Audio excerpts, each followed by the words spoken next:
deixou sua casa e saiu pelo mundo. De coração, lá no fundo, eu não entendi tudo o que fiz, o que ele quis. Meus braços abertos ficaram e ainda estão assim, e vão continuar até um dia vê-lo regressar. Posso pensar no que o mundo lhe tem preparado. Sei, privações têm passado e tudo por quê? Falsos amigos por aí, conselhos vazios, mas cheios de palavras vãs. Que grande ilusão, mentiram ao seu jovem coração. Mas nunca é tarde, não. Sai da escuridão. Há novo dia, nova manhã. A mesma casa tem portas abertas, pessoas certas, amigos e irmãos.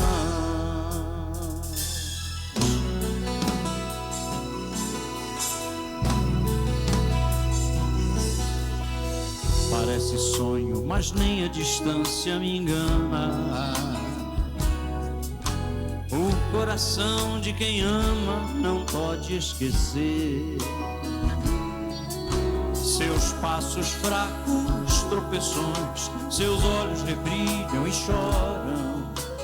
Pai, eu sei que errei, mas vim para acertar. Permita-me de novo aqui ficar.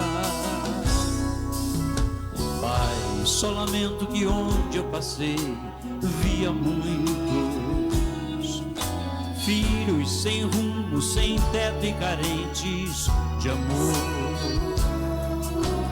Que o Senhor lhes dê a mão, lhes mostre de novo o caminho para um renascer, um novo proceder na mais perfeita e bela comunhão. Pois nunca é tarde, não. Sai da escuridão. Há novo dia, nova manhã. A mesma casa tem portas abertas, pessoas certas, amigos e irmãos. Todo mundo.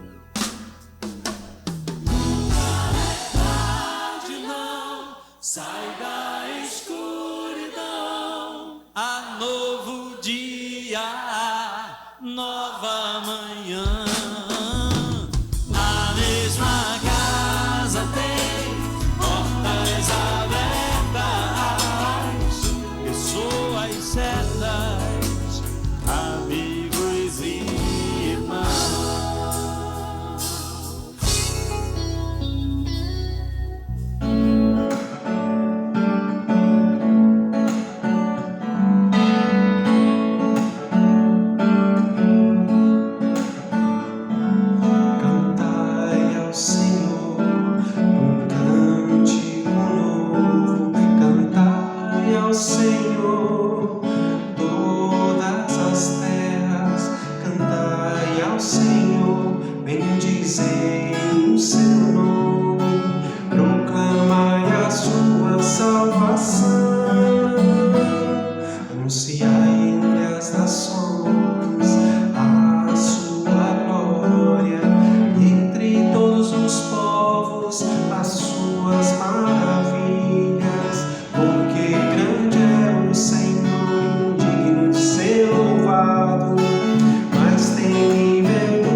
glória e majestade estão diante dele, força e formosura no seu santuário.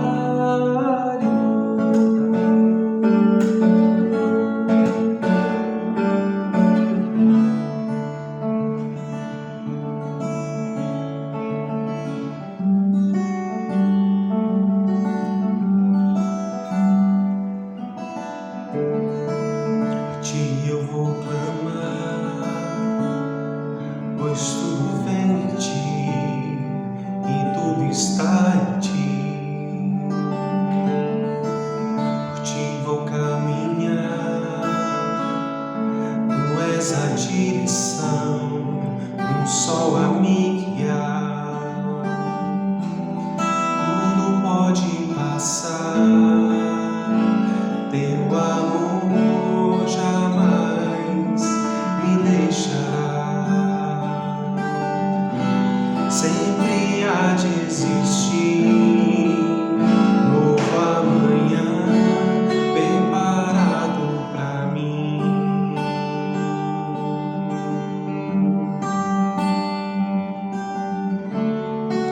A ti eu vou clamar, pois tudo vem de ti e tudo está em ti. Por ti vou caminhar,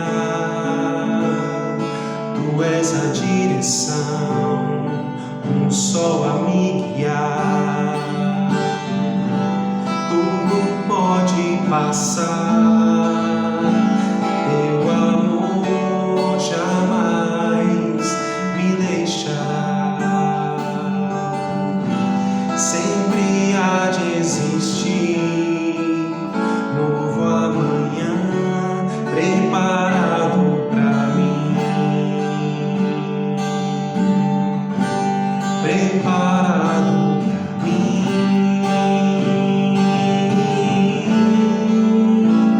Eu me rendo aos teus pés, és tudo que eu preciso pra viver.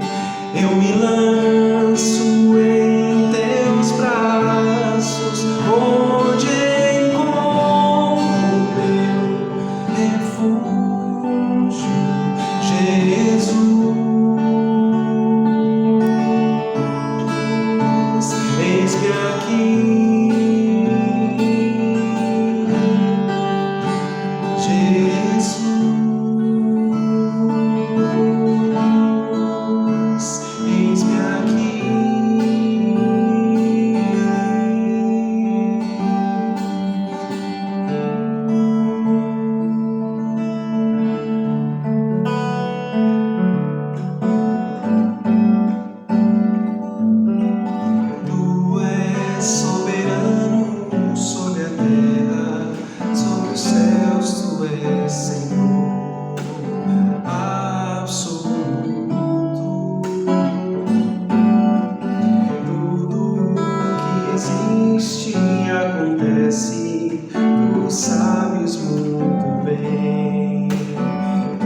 irmãos, bom dia.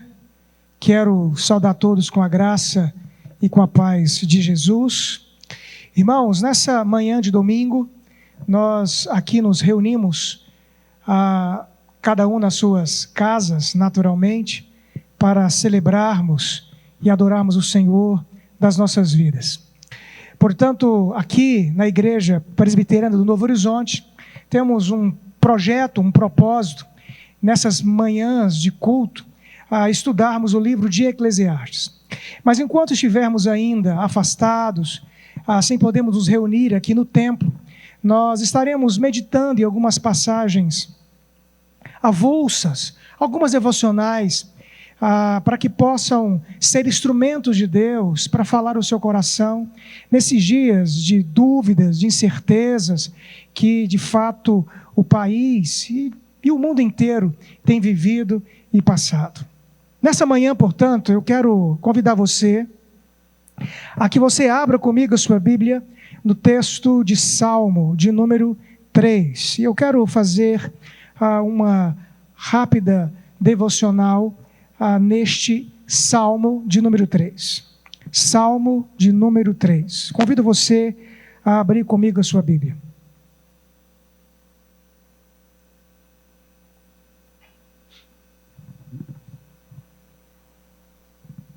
O texto diz assim: Salmo de Davi, quando fugia de Absalão, seu filho.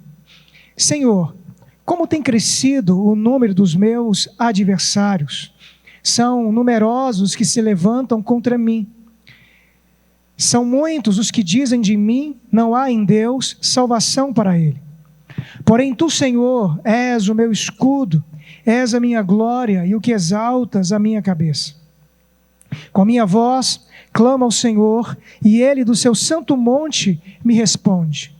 Deito-me e pego no sono, acordo, porque o Senhor me sustenta. Não tenho medo de milhares do povo que tomam posição contra mim de todos os lados. Levanta-te, Senhor, salva-me, Deus meu, pois fere nos queixos a todos os meus inimigos e aos ímpios quebras os dentes. Do Senhor é a salvação, e sobre o teu povo a tua bênção. Queridos, nós temos um hino nos nossos hinários que nos revela um pouco de como são as nossas vidas. O hino de número 61, conhecido como Graças Dou, em uma das suas estrofes diz assim: graças pelas rosas do caminho e os espinhos que elas têm. Queridos, independente de sermos cristãos ou não, de termos uma intimidade grande ou não, momentos de complexidade irão vir sobre cada um de nós. Em momento algum, a Bíblia, a Escritura, nos afirma de que nós estamos envolvidos numa redoma de vidro, isentos ou imunes a qualquer problema. A grande diferença que há entre aqueles que passam pelos problemas é a concepção que esse indivíduo tem de Deus e daquilo que Deus pode fazer pela vida dele. O texto que a gente leu nos fala de um momento de grande complexidade que Davi passou na sua vida, que Davi passou na sua história. Davi, ele escreveu esse salmo, como nós observamos aqui no começo da leitura, quando ele fugia de um dos seus filhos, chamado Absalão. Encontramos essa história no segundo livro de Samuel, a partir do capítulo 15. Davi, queridos, teve muitas mulheres e naturalmente teve muitos filhos. E entre os seus filhos ele tinha um que chamava Absalão. O texto nos diz lá, no texto de Samuel, e faz um destaque, de que Absalão era um homem que se destacava pela sua beleza, e ele tinha uma irmã chamada Tamar. Davi também tinha outros filhos com outras mulheres, e entre os seus filhos, um se chamava Amon. Este Amon, portanto, era irmão de Absalão, irmão de Tamar, mas não era filho da mesma mãe. A história nos conta que Amor se apaixonou pela sua meia-irmã Tamar. E ele então forçou ter relações sexuais com ela. Foi um escândalo, algo horroroso que aquele irmão fez. Absalão, o irmão, portanto, de Tamar, ficou irado, ficou completamente irado e com muita raiva daquilo que seu irmão fez, mas também ficou irado com Davi, pois ele esperava, portanto, que o pai tivesse alguma atitude e Davi de fato não teve. O fato é que Absalão, na primeira oportunidade que teve, matou o seu irmão Amor, para vingar, portanto, a honra da sua irmã Tamar. Absalão então foge de Jerusalém e durante 3 anos ele fica na Síria, distante e fugindo, portanto, do pai. Davi, então, logo após esse período, permite, então, que Absalão volte, regresse, portanto, do seu exílio, porém não teve qualquer tipo de contato com ele. O coração de Absalão estava amargurado, ele estava profundamente entristecido com aquilo que o seu irmão havia feito, mas também pela reação que Davi não teve diante daqueles fatos. O fato é, queridos, é que quando, portanto, Absalão regressa do seu exílio, ele consegue, portanto, nesse período, então, conquistar o coração de um grande grupo contra Davi. E então a história vai nos mostrar e vai nos contar no livro de Samuel, que então Absalão resolve e se rebela contra o próprio pai. E encontra um grande número de pessoas para que pudesse marchar contra Jerusalém e destronar o seu pai Davi. Portanto, o texto de Salmo número 3, ele é escrito nessa ocasião, quando Absalão marcha contra Davi para destroná-lo, para tirá-lo, portanto, o seu reinado. Não cabe aqui, nesse momento e nesse ponto, pensarmos nos erros específicos de Davi, como marido, como pai. Não há dúvida alguma de que ele errou nesse episódio todo. E não apenas neste, em muitos outros episódios da sua história. Mas isso seria para um outro momento, para um outro instante. Quero pensar com você, de maneira específica, a experiência exclusiva no qual Davi vive aqui, nessa circunstância e nesse momento, quando Absalão, portanto, marcha contra o próprio pai para destroná-lo. É exatamente nesse contexto que Davi escreve o Salmo de número 3. Portanto, nessa manhã, eu quero estudar com os irmãos e pensar com os irmãos, à luz do Salmo de número 3, o que esse Salmo nos ensina, o que esse Salmo nos mostra. E quero pensar com os irmãos um tema. O Salmo 3 nos ensina a confiar em Deus em tempos de adversidade. Esse Salmo nos ensina a confiar em Deus em tempos de adversidade. Nós vivemos hoje um tempo de adversidade, vivemos um tempo hoje de muitas incertezas, e quero, portanto, levá-lo a enxergar essa história, esse salmo, e aqui buscar alento para a tua alma e para o teu coração nessa manhã. Portanto, eu quero observar aqui algumas lições que esse salmo nos apresenta. Primeiro, quero convidar você a ver aquilo que Davi diz da sua própria circunstância, da sua própria situação. Veja o versículo de número 1. Ele diz assim: Senhor, como tem crescido o número dos meus adversários? São numerosos que se levantam contra mim. Veja o que ele diz no verso 2. São muitos os que dizem de mim, não há em Deus salvação para ele.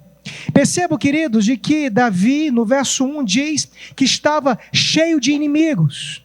No verso 2, ele diz que não apenas eram inimigos estranhos, Mas as pessoas que se levantavam contra ele nesse momento eram pessoas com as quais ele convivia, e no caso específico do texto, era o seu próprio filho.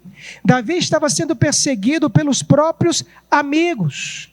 E é interessante, queridos, de que há uma descrição aqui no texto muito significativa.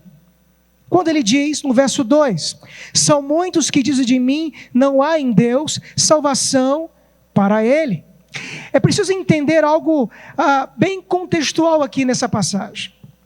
É preciso entender que Israel vivia uma teocracia. E como uma teocracia, a figura do rei era uma figura representativa.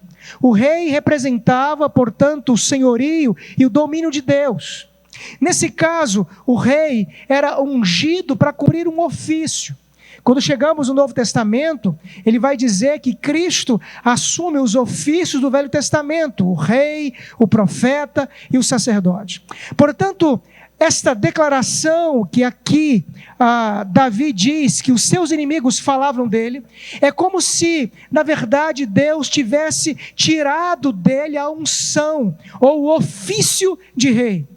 Mas Davi sabia que a palavra e a promessa de Deus para a vida dele era algo que não teria fim. Deus havia dito isto, que seu reinado não teria fim. É claro que isto aponta para a pessoa de Cristo Jesus. Mas nesse contexto aqui, de forma bem específica, Davi então descreve a sua situação como sendo uma situação extremamente complexa. Davi estava cheio de inimigos, versículo 1. Davi, portanto, estava sendo perseguido pelos próprios amigos. O verso de número 2. São muitos que dizem de mim, não há em Deus salvação para ele. É uma experiência amarga, difícil. E como eu falei lá atrás, sem entrar aqui no mérito das próprias consequências dos erros de Davi, é preciso entender a significância da experiência que Davi teve e como essa experiência pode nos ajudar hoje, também na situação no qual nós estamos vivendo. Diante do texto, ou da situação pela qual Davi estava vivendo, nós poderíamos pensar aqui, ou criar uma hipótese de algumas atitudes que Davi poderia ter. Por exemplo, ele poderia questionar os porquês. Por que então que eu estou vivendo tal situação? Davi poderia deixar bem claro para Deus que naquele momento específico ele estava sendo justo, piedoso, que ele havia, portanto, deixado os seus pecados anteriores. Davi poderia murmurar e até mesmo querer abandonar ou distanciar-se de Deus naquelas circunstâncias. É talvez algo que é muito comum, muitas e muitas pessoas passarem ou tais experiências ou tais atitudes em situações de adversidade. Questionar o porquê, começar então a querer colocar Deus contra a parede, porque a pessoa está vivendo um momento de piedade e situação de adversidade vem sobre ela. Queridos, o texto nos aponta uma realidade ou atitudes diferentes que Davi teve naquele momento. E é preciso que nessa manhã o nosso coração seja levado a entender e a compreender que momento de complexidades, problemas dos mais variados, além destes, ou deste no qual nós estamos vivendo atualmente, virão sobre nós. E como isso faz parte dessa realidade, a grande diferença está na maneira pela qual eu percebo, ou entendo, ou compreendo quem é Deus na minha vida e na minha história. Sendo assim, eu quero apresentar aqui algumas lições ou algumas atitudes que Davi teve. Claro, de maneira bem clara, por causa da própria ação de Deus no seu coração. E eu quero então te levar a pensar algumas atitudes aqui que Davi teve. A primeira delas, nós encontramos aqui no versículo de número 3. Observe comigo aí, portanto, o verso de número 3. Diz assim: porque tu, Senhor, és o meu escudo, és a minha glória e o que exaltas a minha cabeça. A primeira atitude que Davi teve foi não perder a visão daquilo que Deus significava para ele. Entenda isto, diante daquela circunstância, Davi não perdeu a visão, ele não perdeu a concepção, a certeza daquilo que Deus significava para ele. O texto, portanto, descreve a oração de Davi quando ele diz: porém tu, Senhor, és o meu escudo. Para Davi, Deus era o seu escudo. Podemos então entender essa palavra, escudo, como se nós estivéssemos dizendo: tu és o meu escudo ao meu redor. A perspectiva, portanto, de Davi é que Deus estava não apenas adiante, Deus estava atrás, Deus estava aos lados, Deus estava em toda e qualquer circunstância. A perspectiva que ele tinha do Deus que ele servia o fazia entender claramente que Deus era o seu guardião. Portanto, naquela circunstância, naquele momento, Davi não perdeu a visão, a perspectiva de quem Deus era para ele. E isso, queridos, é extremamente significativo. É nesse sentido que nós entendemos a concepção bíblica do aspecto de fé. É a ideia clara de perceber que a fé, ela está atrelada à certeza e à verdade de quem Deus é. E é por isso que naquela circunstância, Davi conseguiu vencer e passar pelo fato de que ele entendia claramente quem Deus era. E ele aqui descreve dizendo: Deus é o meu escudo, é aquele que me guarda em toda e em qualquer circunstância. És, portanto, a minha glória, é o Senhor. Uma segunda atitude que Davi teve aqui, que nessa manhã serve para que possa nos estimular a entender que podemos e devemos passar o momento que estamos enfrentando, é que Davi não deixou de buscar a Deus. Ele não apenas tinha a convicção ou a certeza de quem Deus era, ele não perdeu essa perspectiva de quem Deus era, mas Davi também não deixou de buscá-lo. Veja o verso de número 4, diz assim: com minha voz clamo ao Senhor, e Ele do seu santo monte me responde. O verso 7, levanta-te, Senhor, salva-me, Deus meu, pois fere nos queixos a todos os meus inimigos, e aos ímpios quebras os dentes. Não se impressione com a linguagem. Lembre-se que estamos dentro de um contexto de guerras, ou num momento onde as batalhas eram muito comuns, e a linguagem de Davi é uma linguagem usada dentro desse contexto. Percebam, queridos, de que Davi não perdeu a confiança naquilo que Deus de fato era. Mas também Davi não deixou de buscá-lo. Davi também não deixou de clamar ao Senhor.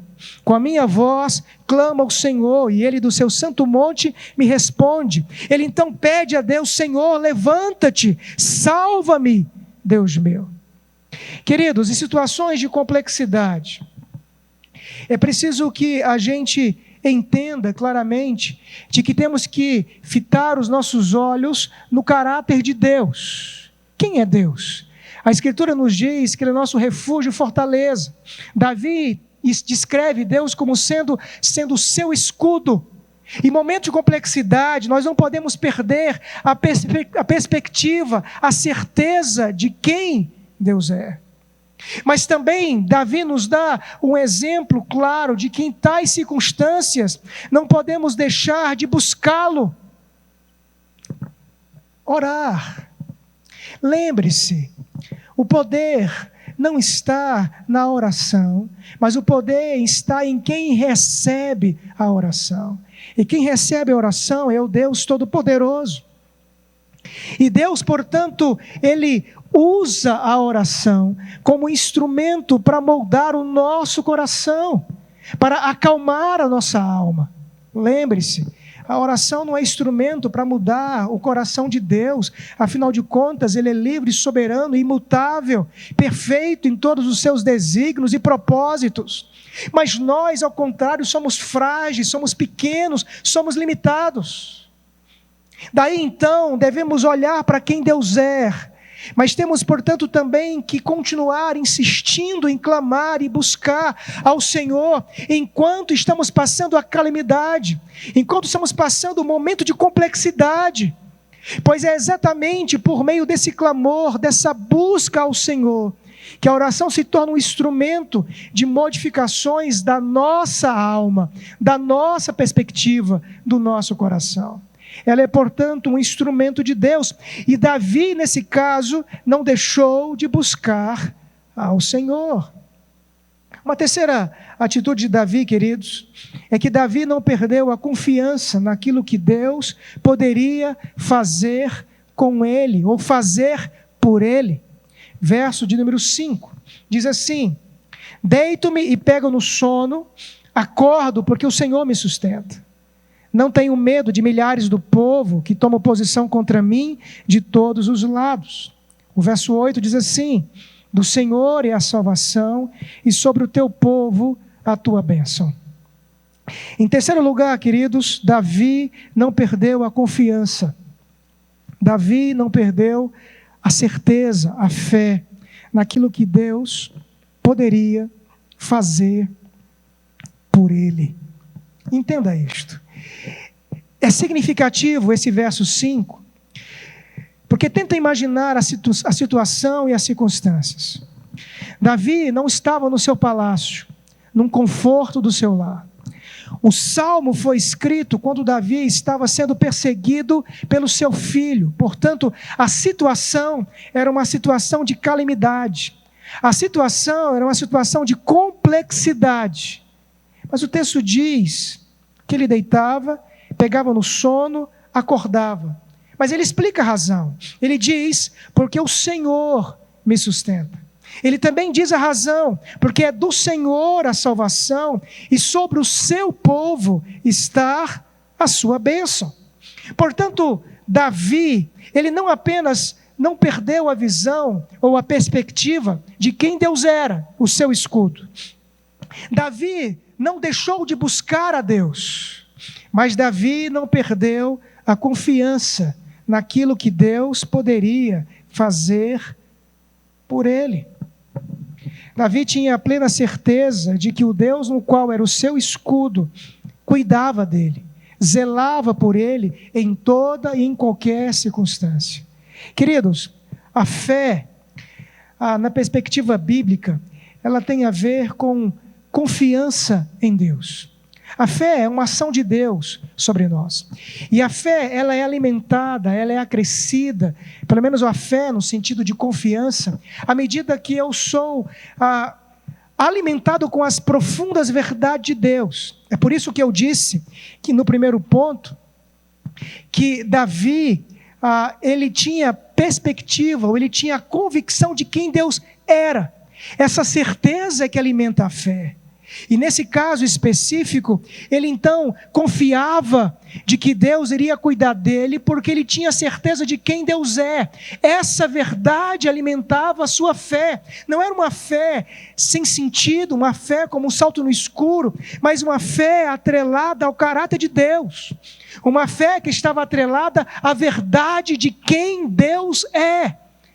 É uma verdade de quem é o Senhor.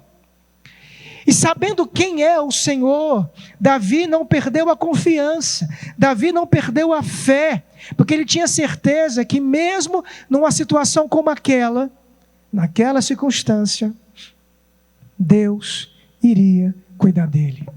Deus iria zelar por ele. Ele deita, pegava no sono, porque ele sabia que quem lhe sustentava era o Senhor. Ele deitava, pegava no sono, porque ele sabia que a salvação vem do Senhor sobre o seu povo.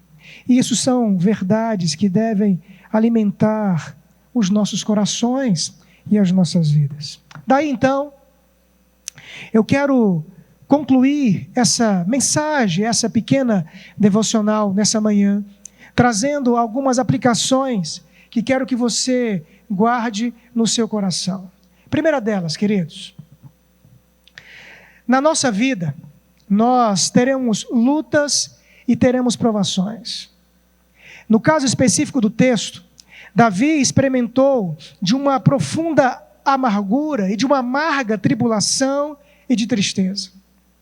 Nós não podemos enganar o nosso coração, achando que nós também não passaremos por momentos difíceis, mesmo quando nós estivermos nos melhores momentos de piedade nas nossas vidas. Entenda isso, traga isso para o seu coração. Todos nós hoje estamos vivendo uma situação muito difícil, todos nós.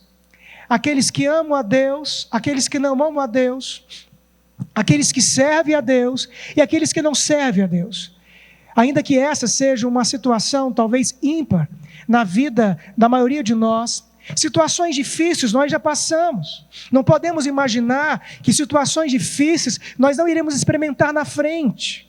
É preciso, portanto, que o nosso coração não seja iludido e enganado, como falamos lá no começo, de que mesmo que haja rosas nos caminhos, elas também têm os seus espinhos. E nós não estamos isentos e nem imunes disso.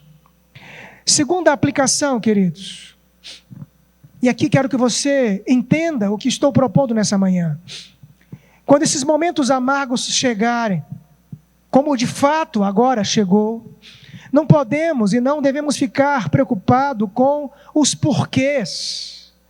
É muito comum nesses dias, muitos vídeos, as pessoas tentarem encontrar explicações, tentarem encontrar um porquê. Nem todas as perguntas que a gente faz, nós vamos encontrar respostas. Nem todas as situações difíceis que nós experimentamos, nós iremos encontrar respostas. Talvez não é este o caminho mais correto. Mas aquilo que Davi viveu, que Davi experimentou, e que nós devemos experimentar também nessas circunstâncias, nós não podemos perder a visão, e eu falo visão aqui no sentido de concepção, de perspectiva, de quem é o nosso Deus. Não perca de vista o caráter de Deus. Deus, mesmo em tais circunstâncias, continua e continuará sendo soberano, sendo livre, sendo bom, sendo bondoso, sendo gracioso. Mesmo em tais circunstâncias, Ele não mudou quem Ele sempre foi e sempre será. Em tais circunstâncias, devemos ter os olhos fitos e a nossa perspectiva clara diante de quem é o Senhor. Nós não podemos deixar de buscá-lo. Nesses dias que estamos em nossas residências, é um tempo no qual o Senhor tem nos permitido para que possamos, em vez de questionar os porquês, de buscá-lo mais, de estarmos mais e mais na sua presença, orando e orando e orando, pois a oração ela se torna um instrumento daquele que tem o poder para fazer todas as coisas. E é exatamente por meio da oração que Ele fará com que a sua vontade se cumpra nas nossas vidas. Como eu disse, o poder não está naquele que ora e nem na oração que a gente faz, mas naquele que recebe a oração. Portanto, é um tempo no qual devemos buscá-lo. É um tempo no qual nós não devemos perder a confiança no Senhor. E é claro que isso tem a ver com as verdades que temos sido nutridos constantemente de quem é o Senhor. Por fim, queridos, em terceiro lugar, e uma terceira aplicação, lembre-se que Davi era um homem que amava a Deus, e não há dúvida disso, e que tinha com Ele uma grande intimidade. Em momentos difíceis, a intimidade com Deus faz toda a diferença. Entenda isso. Davi era um homem que amava a Deus e que tinha com Ele uma grande intimidade. Em momentos difíceis, a intimidade com Deus faz toda a diferença. É preciso entender que só é possível deitar e pegar no sono, porque confiamos de que o Senhor nos sustenta. É preciso e é possível deitar e pegar no sono, porque cremos de que sobre o povo do Senhor está a bênção, está a salvação. Portanto, que em nome de Jesus e que pela graça de Deus, você possa experimentar e buscar viver em intimidade com o Senhor. Vamos orar, irmãos? Feche os seus olhos, onde você está nesse momento, e vamos orar ao nosso Deus. Oremos. Senhor, em nome de Jesus, nesse momento nós nos achegamos à Tua presença. Nossos corações se alegram pela Tua palavra. Somos gratos pela Escritura e pela palavra do Senhor. Eu peço a Deus, em nome de Jesus, que Tu possa nesse momento alcançar todo o Teu povo, ó Deus, que estão espalhados por aí, que estão em suas casas, e peço em nome de Jesus que Tu possas, por meio do Teu Espírito Santo, aplicar essa palavra no coração de cada um desses amados. Que nesses dias tão complexos que nós estamos vivendo, estamos experimentando, que os amados encontrem alento e que encontrem a Tua paz. Que Tu possas, ó Deus, em nome de Jesus, os assistir nesse momento, os fazendo olhar para Ti, olhar para Cristo e entender que Cristo é o nosso escudo, aquele que nos guarda. Leva o Teu povo a Te clamar, a buscar mais o Senhor. É um tempo de oração, é um tempo de nos voltarmos para Ti. É um tempo, ó Deus, de acreditarmos, de termos fé. Portanto, nos leve a vivermos isso e a experimentarmos isso para o louvor do Senhor. Que Teu povo encontre alento, encontre esperança e encontre paz nessa manhã, ó Deus, vinda do Senhor. Essa, portanto, é a oração que eu faço, em nome de Jesus. E agora, irmãos, que a graça do Senhor Jesus, que o amor de Deus, o nosso eterno Pai, e as eternas consolações do Espírito Santo de Deus, esteja conosco, hoje e para todos sempre. Amém, amém e amém. Deus abençoe sua vida. Tenham todos uma manhã abençoada.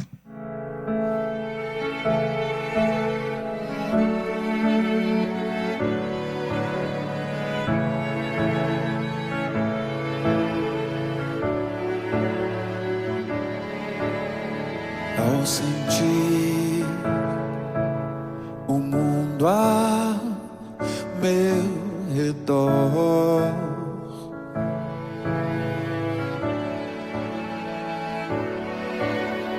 nada vi que pudesse ser real.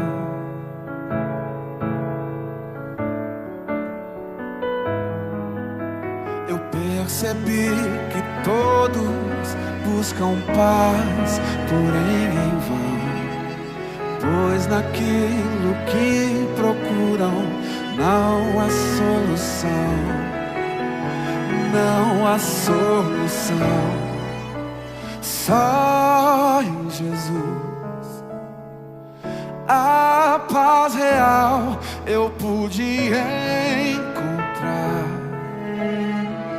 O Seu amor pude experimentar.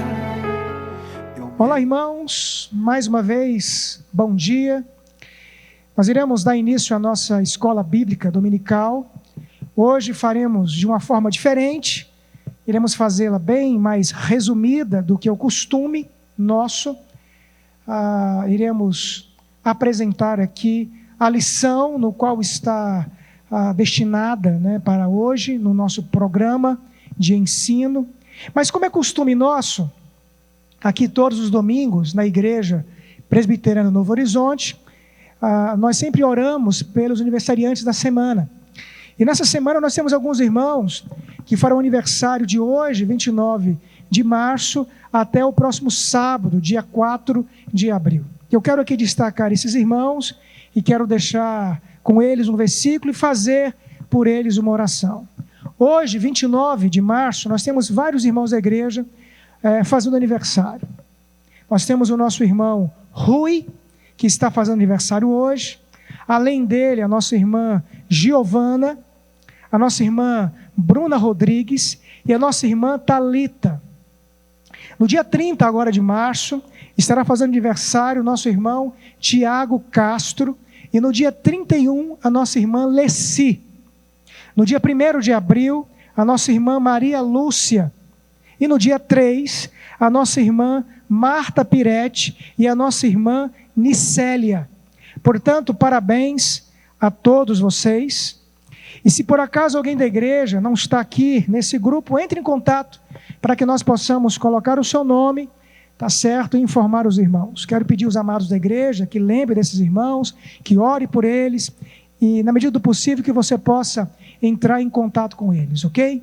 Quero deixar com vocês que farão aniversário, um versículo que se encontra aqui no Salmo 90, versículo de número 12.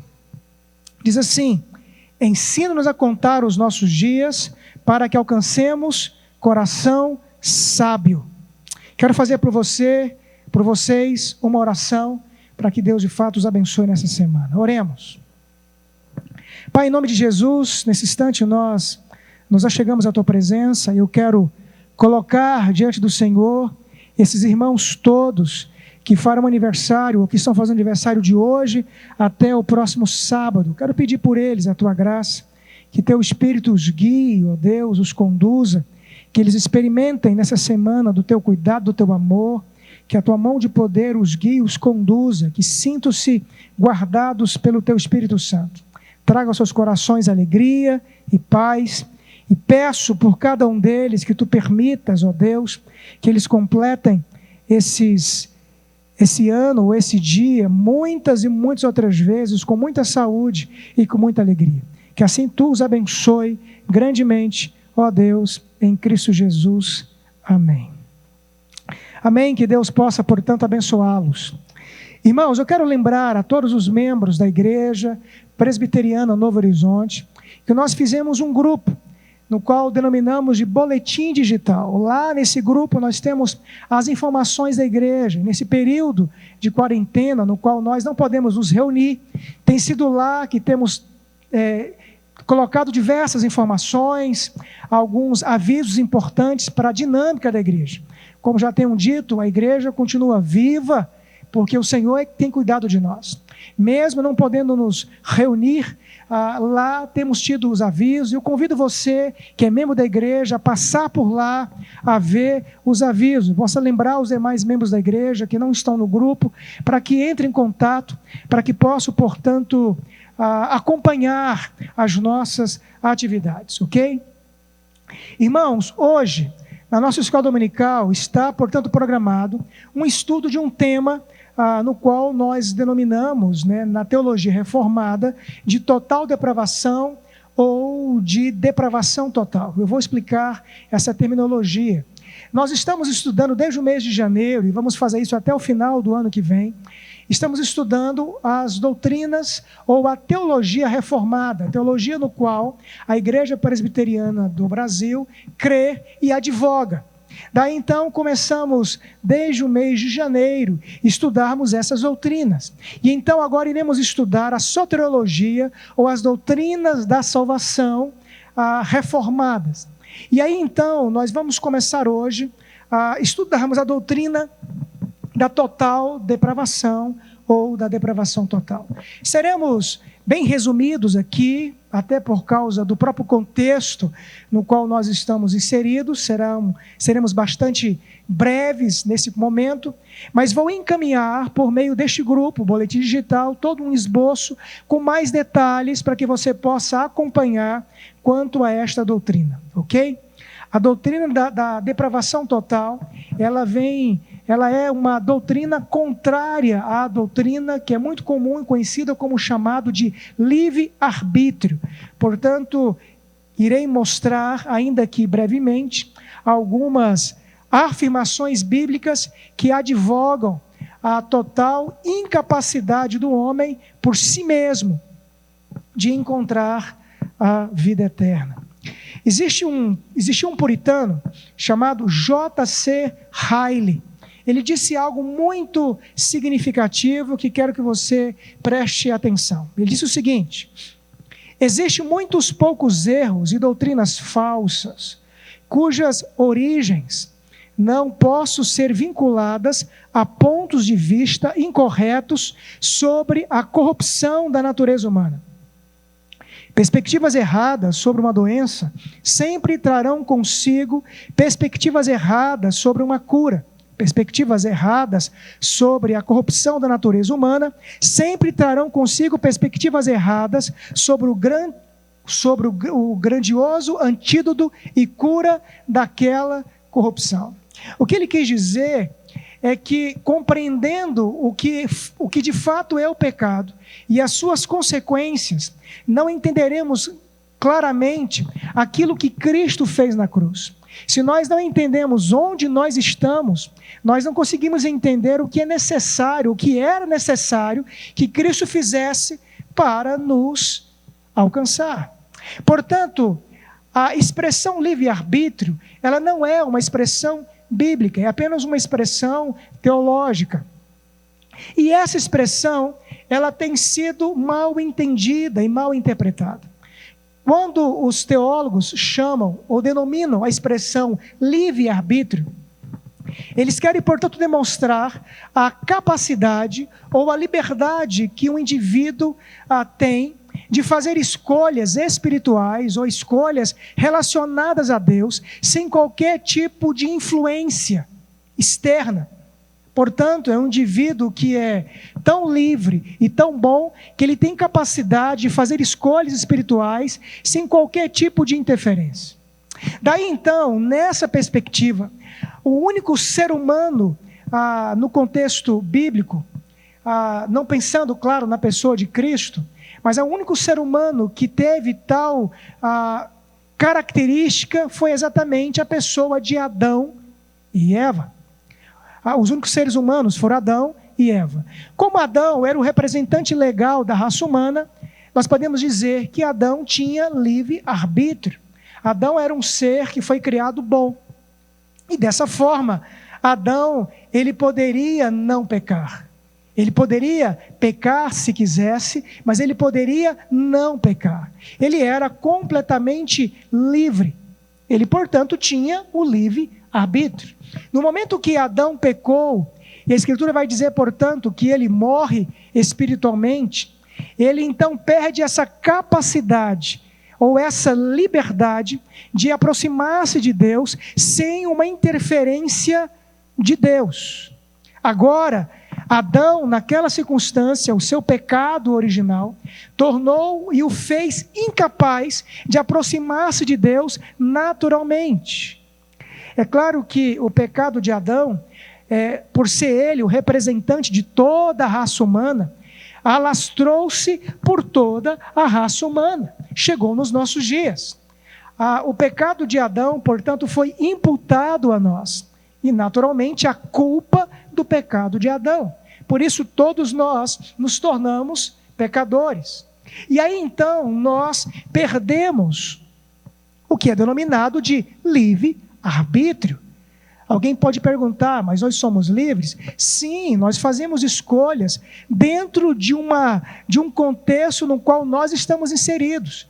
Nós fazemos escolhas o tempo inteiro, mas nós não temos por nós mesmos mais a capacidade ou condições espirituais de fazer escolhas relacionadas a Deus sem que haja uma ação direta de Deus. Naturalmente, nós nos tornamos incapazes. Sem a ação do Espírito Santo de Deus, que será um tema de uma outra aula, sem a graça de Deus, que, como eu acabei de dizer, será tema de uma outra aula, o homem naturalmente ele se tornou incapaz. Por si mesmo, ele perdeu esse livre-arbítrio ou essa capacidade de aproximar-se de Deus por si mesmo. E a Escritura nos mostra algumas passagens que evidenciam isso. Agora, é preciso entender um ponto. Quando a Escritura nos diz, ou a teologia reformada diz, que o homem está numa total depravação ou numa total incapacidade, não significa que não haja coisas boas no homem, que não exista coisas belas no homem. Não podemos esquecer que a imagem de Deus continua em toda a humanidade. Ainda que ele tenha perdido características dessa imagem, ainda que ela esteja ainda desfigurada, o homem traz ainda a imagem de Deus. Portanto, quando os teólogos reformados afirmam que o homem se encontra numa total depravação, não quer dizer que não haja coisas boas no homem, mas significa que o pecado, a incapacidade humana, ela é total. Isso significa que não é apenas o corpo, mas a alma. Também podemos dizer que as motivações, as intenções, tudo aquilo que a gente deseja, está sim maculado pelo pecado. Tudo aquilo que a gente produz está maculado pelo pecado. Dessa forma, o homem se tornou incapaz, sem que haja uma ação de Deus, de aproximar-se de Deus, porque todas as suas faculdades estão contaminadas. A totalidade do homem está contaminada com o pecado. Espero que isso tenha ficado claro para você. Há então algumas passagens bíblicas que nos mostram isso. Por exemplo, Romanos capítulo 5, verso 12, diz assim: pelo que como por um homem entrou o pecado no mundo, e pelo pecado a morte, assim também a morte passou a todos os homens, por isso que todos pecaram. Vou ler uma outra passagem, 2 Timóteo capítulo 2, verso 25 e o verso 26, diz assim: instruindo com mansidão os que resistem, a ver se porventura Deus lhe dará arrependimento para conhecer a verdade e tornar a despertar, desprendendo-se dos laços do diabo em que a vontade deles estão presos. O primeiro texto diz que por causa do pecado de Adão, a morte, que é consequência do pecado, alastrou-se por toda a raça humana. A Escritura vai dizer que todos pecaram e, portanto, todos estão longe da glória de Deus. O texto de Timóteo vai dizer que, naturalmente, sem uma ação de Deus, a humanidade está enlaçada, presa a uma ação maligna. Marcos, capítulo 4, versículo 11, versículo 12, diz assim: mas aos que estão de fora, todas essas coisas se dizem por parábolas, para que vejam e não percebam, e ouvindo ouçam e não entendam. O texto nos mostra claramente que naturalmente o homem está surdo e está cego para as coisas espirituais de Deus, por causa do pecado que está sobre ele. A Escritura também nos diz que o homem está num estado de ignorância em relação às coisas espirituais. 1 Coríntios, capítulo 2, verso 14. Ora, o homem natural não compreende as coisas do Espírito de Deus, porque lhe parece loucura e não pode entendê-las, porque elas se discernem espiritualmente. A Escritura, portanto, nos diz que o homem, ou todos nós, pecamos por natureza. Portanto, a condição do homem, a humanidade, é uma condição onde ele se encontra numa total depravação ou numa total incapacidade. O pecado original de Adão se tornou, portanto, um pecado de toda a humanidade. Portanto, toda a humanidade recebeu a culpa e a imputação desse pecado. A Escritura, portanto, nos diz que nós somos pecadores por natureza. Salmo 51, verso 5, diz: eis que iniquidade fui formado, e em pecado me concebeu minha mãe. O texto de Gênesis, capítulo 6, verso 5, nos afirma que também pecamos por prática. E viu o Senhor que a maldade do homem se multiplicara sobre a terra, e que toda a imaginação dos pensamentos de seu coração era somar continuamente. Portanto, queridos, o estado do homem é de total depravação. A Escritura, portanto, nos diz que nós estamos longe do Senhor, que nós não temos condições por nós mesmos de nos encontrarmos sem que haja uma intervenção de Deus. Daí nós podemos fazer algumas perguntas. Por exemplo, pode os mortos levantar a si mesmos? Pode os presos dar a si mesmo liberdade? Pode os cegos dar a si mesmo a visão? Pode os surdos curar a si mesmos? Pode os escravos libertar a si mesmos? Pode o ignorante ensinar a si mesmos? Pode os pecadores, por natureza, mudar a si mesmo? É claro que não. A resposta ou a pergunta são perguntas retóricas. Livro de Jó, verso 14:4 fala assim: quem do imundo tirará o puro? Pergunta Jó. A resposta é: ninguém. A ideia clara de todo o texto e dessas passagens todas é nos mostrar categoricamente de que nós nos encontramos numa total incapacidade. Portanto, não há o livre-arbítrio, ou seja, não há a liberdade ou a capacidade humana de aproximar-se de Deus por si mesmo. Portanto, toda a ação nossa em relação a Deus está diretamente relacionada à ação do nosso Deus. Portanto, a Escritura vai nos deixar claro de que o Senhor vivificou-nos, estando nós mortos em nossas ofensas e pecados. Efésios capítulo 2, verso 1. Portanto, para terminarmos, essa aula de hoje, quero já deixar bem claro para você que você não precisa entrar num desespero. É aqui apenas um ponto de vários que iremos estudar nos domingos que virão pela frente. E aí então, chegaremos lá no final, entendendo de que nós somos salvos, mesmo nós, pecadores e incapazes, não porque temos condições de nos salvar, mas porque a graça de Jesus nos alcança. E uma vez que essa graça nos alcança, a nós que somos pecadores, por natureza, nós que somos totalmente incapazes, essa graça não apenas nos salva, mas ela nos mantém salvo. E isso é maravilhoso, isso é glorioso. Portanto, nos acompanhe nesses estudos, para que você possa entender e aprender essas verdades gloriosas que o Senhor de fato tem nos ensinado. Aos irmãos da igreja, portanto, vocês vão ter um esboço nesse grupo boletim, depois procure lá, entre lá no grupo para que você possa acompanhar e lá terão mais informações em relação a esse tema. Que Deus abençoe sua vida, que a graça de Cristo esteja sobre você. Eu vou encerrar, portanto, essa escola dominical fazendo uma oração nesse momento. Se você tiver dúvidas quanto ao tema, tenha toda a liberdade de entrar em contato comigo. Mande as suas perguntas que nós iremos nos propor a respondê-las. Vamos orar? Senhor, em nome de Jesus, temos a plena consciência de que somos pecadores, de que, como estamos numa relação federal com Adão, pois ele é nosso representante federal, sabemos de que nos tornamos pecadores e culpados, ó Deus, por aquilo que Adão fez naquele dia.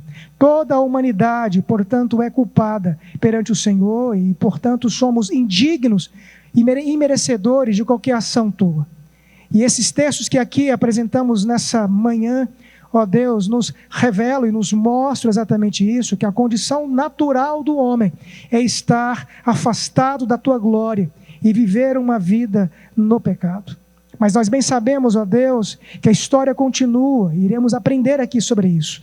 Pois o Senhor não nos deixou nessa condição, mas a tua graça nos alcançou, e essa graça nos moldou e nos transformou, e não apenas nos possibilitou a salvação, mas na verdade nos salvou de fato. Pois a obra de Cristo não é apenas nos possibilita, mas nos salva. E uma vez que o Senhor nos salva, o Senhor nos mantém salvo, movidos pelo teu poder e pela tua graça. Portanto, nós te louvamos pela Escritura e pela Palavra, e que esses estudos nos despertem a te amar mais e a te servir mais. Portanto, nos ajude hoje e sempre para o louvor da tua glória. É a oração que eu faço em Cristo Jesus. Amém. Deus abençoe sua vida, meu irmão. Tenham todos um bom domingo para a glória do Senhor.